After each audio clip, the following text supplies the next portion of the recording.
On essaie de faire peur à la population.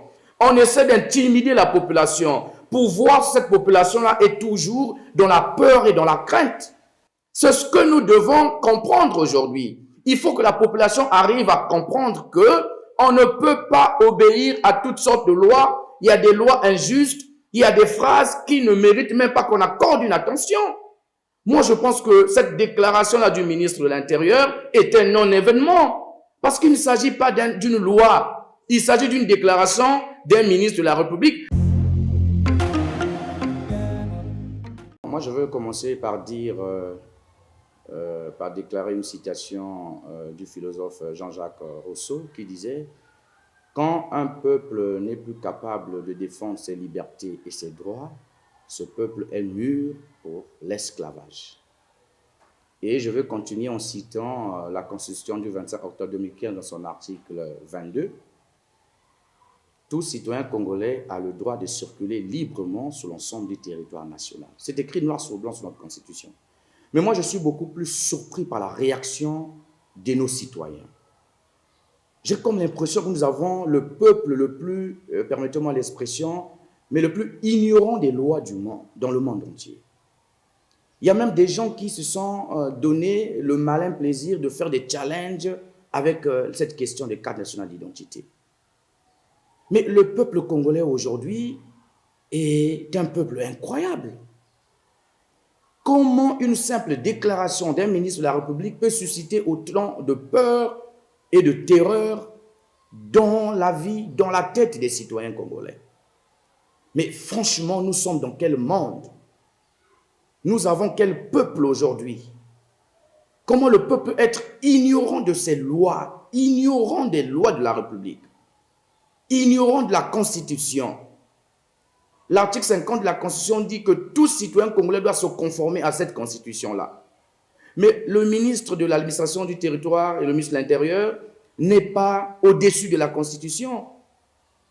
La parole du ministre de l'Intérieur n'est pas une loi pour que la population commence à trembler, pour que la population commence à gesticuler.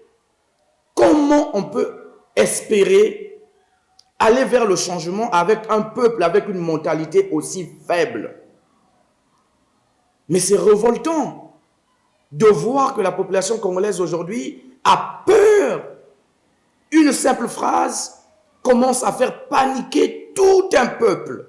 Mais bon sang, nous devons avoir la maîtrise de notre loi et nous devons désobéir aux lois injustes. Lorsqu'une loi ne cadre pas avec notre Constitution, lorsqu'un fait ne cadre pas avec notre loi, nous devons contester cela. Nous avons des voies pacifiques pour contester une décision d'une autorité. L'article 27 de la Constitution dit que le peuple a le droit de manifester. Donc, lorsqu'une décision vous paraît injuste, vous devez user de vos droits de citoyen. Mais on ne peut pas comprendre aujourd'hui que le peuple congolais, il suffit que le régime tousse et le peuple tremble. Mais ce que le peuple doit savoir, c'est que ce sont des ballons d'essai. On essaie de faire peur à la population. On essaie d'intimider la population pour voir si cette population-là est toujours dans la peur et dans la crainte.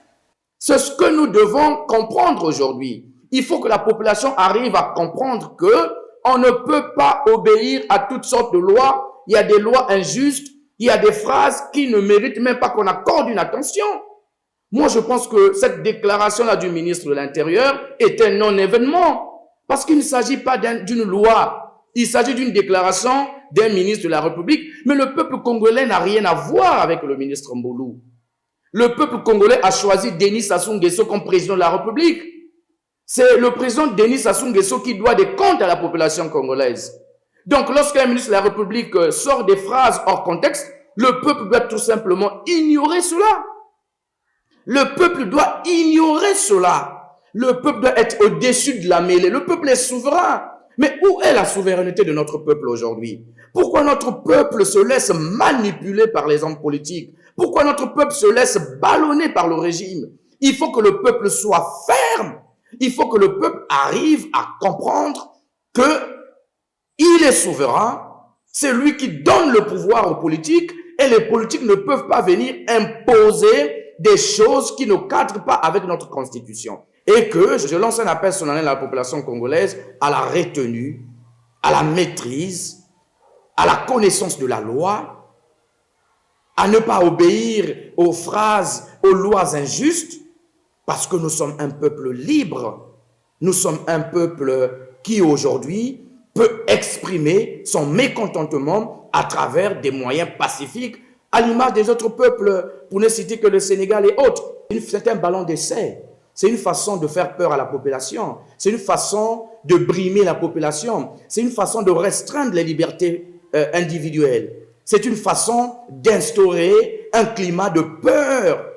Parce qu'au jour d'aujourd'hui, il faut le dire, on ne peut pas se lever un bon matin pour dire que celui qui n'a pas une carte d'identité est considéré comme un délinquant. Mais ce sont des phrases graves. Le ministre de l'Intérieur doit s'expliquer, il doit même présenter des excuses au peuple congolais. Dans des pays sérieux, on pouvait même exiger sa démission. Parce qu'on ne peut pas comprendre aujourd'hui qu'on doit brimer la population. On nous brime déjà avec les revenus pétroliers. On nous brime déjà avec toutes les richesses que nous avons. Et on veut encore nous brimer avec les libertés. Et ça, le peuple est prêt à l'accepter? Non. Moi, je pense que c'est un ballon d'essai. On essaie de regarder, de voir si la population congolaise peut toujours réagir, est toujours dans la peur et dans la crainte, dans la terreur. Mais vous savez, notre peuple est traumatisé. C'est un peuple qui a subi des guerres, des bruits de guerre, les bruits de munitions, les bruits des armes. Ça fait qu'au jour d'aujourd'hui, ce peuple-là est dans une espèce de peur chronique. Et donc, le régime actuel a connaissance de ça. Ils savent que le peuple congolais est un peuple peureux. C'est un peuple aujourd'hui qui, il suffit de tousser pour les faire reculer, pour les intimider, et donc on lance des ballons d'essai comme ça. Et lorsque ça vient de M. Mboulou, on sait que c'est lui qui est en charge de la sécurité de notre pays. La population connaît également le comportement de nos policiers aujourd'hui, qui ne brillent pas par l'éthique et la déontologie, et donc la population a peur. Mais je demande à cette population de ne plus avoir peur, parce qu'on ne peut pas obéir aux lois injustes. Nous avons des droits et des devoirs qui sont inscrits dans la Constitution du 25 octobre 2015. Donc, chaque citoyen doit s'en approprier. Chaque citoyen doit avoir la connaissance et la maîtrise des lois pour ne pas subir face à des politiciens véreux. Lorsqu'on gouverne, il faut prévoir. Donc, lorsque le ministre de l'Intérieur dit que celui qui n'a pas sa carte nationale d'identité est pris, déjà le terme pris, c'est un terme militaire, c'est un terme mal employé à l'endroit des citoyens congolais. Il faut avoir du respect pour la population. On ne peut pas dire il est pris par rapport à quoi, sur la base de quoi. Mais lorsqu'on demande à la population d'avoir sa carte d'identité sur soi, mais c'est très bien de procéder au contrôle de routine. C'est normal, dans d'autres pays ça se fait. Mais l'accessibilité à la carte nationale d'identité aujourd'hui pose problème. À une certaine époque, on avait dit que cette carte était devenue gratuite. Mais on sait qu'il faut des mécanismes pour avoir cette carte. On voit comment les gens font la queue dans des commissariats et autres pour aller obtenir ces cartes nationales d'identité. Donc, avoir une carte d'identité déjà au Congo, c'est tout un problème.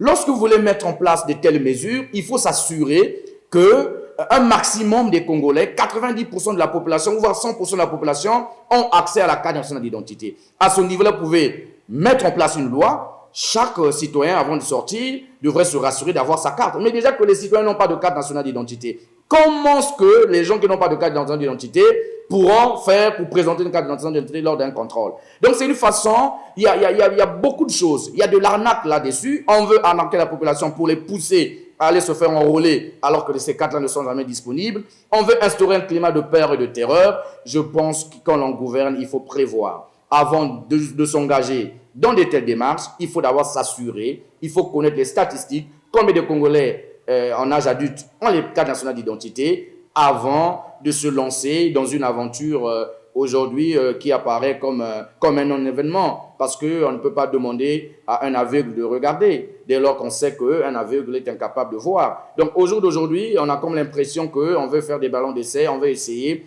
pour regarder, pour jauger, pour regarder un peu. Voilà, et on ne sait pas ce qui se cache derrière. Donc, nous demandons à la population d'être très, très sereine parce que nous pensons que nous sommes dans notre pays. Nous ne sommes pas des étrangers, nous sommes des Congolais. C'est notre pays. Personne n'a demandé de naître au Congo. Personne n'a le titre foncier du Congo. C'est un bien commun. alors aucun citoyen ne peut avoir le monopole de décision, aucun citoyen ne peut manipuler les autres, aucun citoyen ne peut emmener la terreur aux autres, parce que nous avons tous les mêmes droits et les mêmes devoirs. D'ailleurs, l'article 15 de la Constitution est très clair, tous les citoyens congolais sont égaux devant la loi.